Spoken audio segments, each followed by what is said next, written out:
রাজধানীর নদ্দায় একটি গ্যারেজ ও বরফের ফ্যাক্টরিতে ভয়াবহ আগুনের ঘটনা ঘটেছে। খবর পেয়ে ফায়ার সার্ভিসের ৬টি ইউনিট ঘটনাস্থলে পৌঁছে প্রায় ১.৫ ঘণ্টার প্রচেষ্টায় আগুন নিয়ন্ত্রণে আনে। তবে এখন পর্যন্ত আগুন লাগার সুনির্দিষ্ট কারণ এবং হতাহতের কোনো তথ্য পাওয়া যায়নি। বুধবার ২৫শে ফেব্রুয়ারি ভোর আনুমানিক ৫:৩০টার দিকে রাজধানীর নদ্দা এলাকায় আগুন লাগে বলে জানা যায়। পরে আগুনের খবর পেয়ে সকাল ৬টা ১৫ ফায়ার সার্ভিসের ৬টি ইউনিট ঘটনাস্থলে পৌঁছায়। দীর্ঘ প্রচেষ্টার পর ১.৫ ঘণ্টায় আগুন নিয়ন্ত্রণে আনা সম্ভব হয়। ফায়ার সার্ভিস নিয়ন্ত্রণ কক্ষের ডিউটি অফিসার ফারুক ঘটনার বিষয়টি নিশ্চিত করেছেন। তিনি জানান, আগুনে গ্যারেজে থাকা একাধিক গাড়ি পুড়ে গেছে। তবে আগুনের সূত্রপাত কিভাবে হয়েছে এ বিষয়ে এখনও নিশ্চিত কোনো তথ্য পাওয়া যায়নি।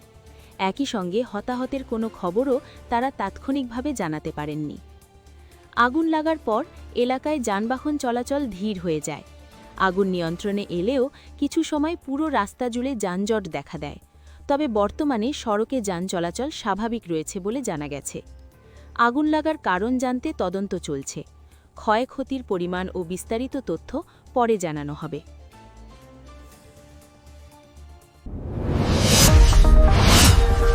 Subscribe now for daily news and updates.